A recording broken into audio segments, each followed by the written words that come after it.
And now, ladies and gentlemen, it is my pleasure to introduce our best man, Kevin Caine.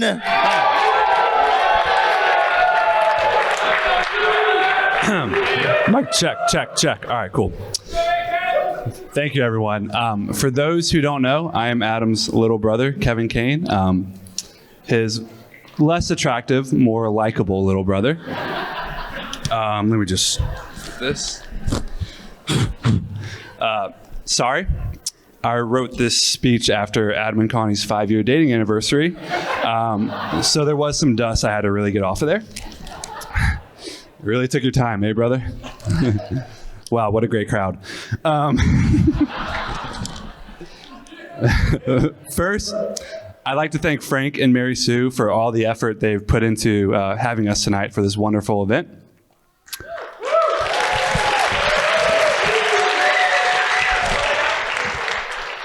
I'd also be remiss not to thank my parents, Jane and Pat, for throwing an absolute peach of a welcome party last night.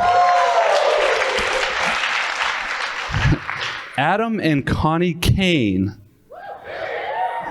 Where to begin? Adam, let's start with you, bud. So believe it or not, I've actually known Adam my whole life. Wow, what a great crowd. As I was only born 15 months after him. 15 months really isn't that far apart, and boy, did we have some adventures growing up. For those of you who don't know, my wife and I recently had our first child, Leah. Wait for applause. Great crowd. After Leah was born, my mother decided to drop off a baby journal she kept when I was a newborn. The journal had sections broken out by month. So when I got a chance, I opened it up and began reading what she had put in there for my first month of being alive. I didn't make it to the 4th line before Adam got his first shout out in the Journal of Kevin. 30 seconds in and I read the following words. Had to take Kevin to the ER. Adam tipped him out of his swing. Yes, you heard that right. I hadn't been alive for more than a month before Adam somehow managed to book me an all-inclusive paid vacation to the emergency room. Thus began Adam and I's adventure of being brothers that has had many ups and the occasional downs throughout the years. Being that close in age, Adam and I fought a lot growing up. Kids are going to be kids, and when you're that close in age, you spend a lot of time doing things together and getting on each other's nerves. Now, I don't remember all the fights Adam and I got into, as they were usually short-lived and we moved on very quickly. However, I do remember when someone else messed with one of us and took it too far in front of the other. No matter how angry we could be at one another, we always had each other's back in the moment. And although it may not have felt this way, when push came to shove, we loved each other very much. Adam always had little brother's back, and I always had his. My allergies are starting, by the way. Get off of me. Now, having been married for 3.5 years, I've learned to realize that marriage sometimes isn't too dissimilar to what I described. Adam and Connie, that was not supposed to get a laugh, but thank you.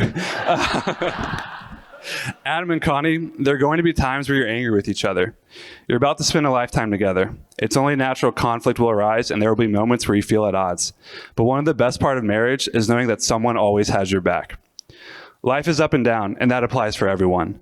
When you're in a tough moment, knowing that you have someone there who has your back no matter the circumstances will allow you to move from the downs to the ups much quicker. Jumping back to Adam and I's adventure of growing up, as we grew older, still not supposed to get a laugh, but thank you, Carter. As we grew older, I continued to always want to be around Big Brother, and it continued to annoy him. When Adam decided where to go to college, he chose the Harvard of Southwest Virginia. Oh.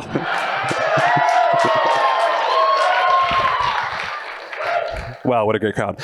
Also known as Radford University. It was my senior year, and of course I had to go see what Radford was about. Adam decided to let me stay with him for the night, and man, I got the full Radford experience. I won't go into too much detail, but in typical Adam Kevin fashion, there were some ups and downs, with the downs really coming towards the end of the night. Nonetheless, the ups were enough for me to decide to apply and attend Radford for my choice of college as well.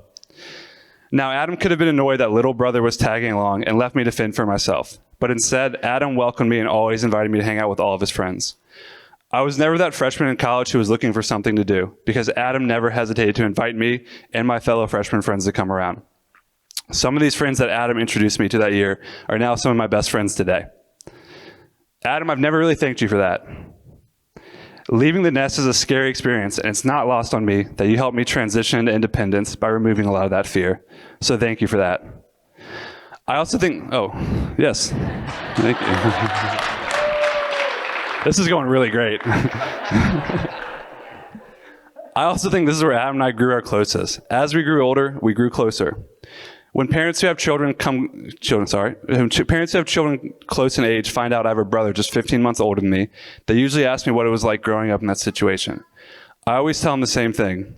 It will be rocky in the early years, but I wouldn't trade for anything, because as you get older, your kids will not only have a sibling, but also a best friend. Adam, although you started off rocky by sending me to the ER in the first couple weeks, I couldn't have been luckier to be born as your little brother, and I love you.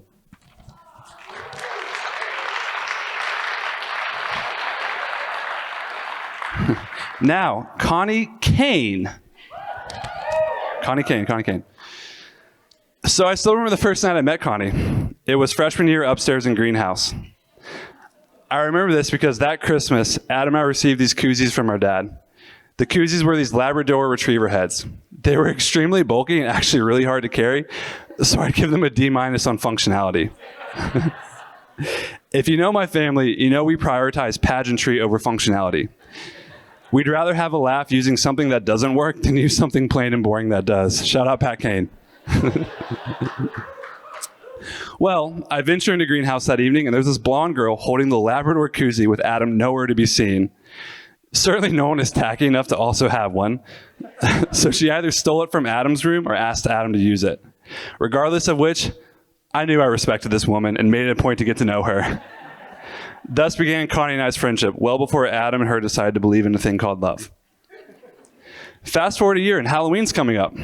All the talk in Radford was about what everyone was going to be for Halloween weekend. Both guys and girls spent time planning their outfit in order to make sure they made an impression. Men usually tried to go the route that screamed masculinity, whereas the women usually chose costumes that didn't really account for the late October mountain weather. However, Connie and I realized we both shared the same dream. We both wanted to be squirrels for Halloween. We did not care one bit whether we looked cool or not. We had a dumb idea, and we'd be damned if we weren't going to go nuts and see it through. I'll never forget sitting in Connie's apartment while she worked on making us squirrel suits, and the Halloween night that followed for us, running her around Radford with trail mix and accidentally knocking drinks out of people's hand with our normally large squirrel tails. Connie and I had many similar adventures through college, where it felt like we were sometimes only doing things that would make ourselves laugh, in very Caine fashion. When Adam and Connie started dating, I couldn't have been happier. Bringing someone into our family can always be a wild card of whether or not they will mesh with us, and vice versa. But with Connor, damn it, I was doing so good. But with Connie, I knew for sure she would fit in. Connie, you felt like a sister for me long before tonight, but it's nice to finally put pen to paper and make it official.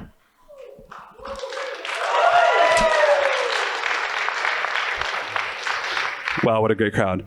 Now, because I recently became a parent, incredible, I want to also take time to recognize that marriage is about the parents handing off their little baby, who they've guided for years, off to someone else. Frank and Mary Sue, I want to speak for Adam here when I say thank you for raising with such a wonderful, fun-loving daughter.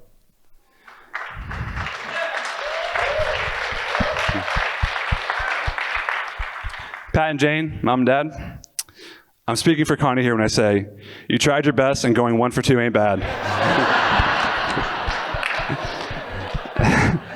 Adam, Connie, I cannot be happy for y'all, and I can't wait to see y'all's adventure as husband and wife. I love you both.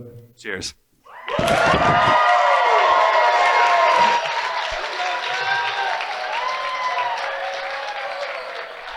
Can I get one more big round of applause to both of our speech givers this evening, to Casey and Kevin?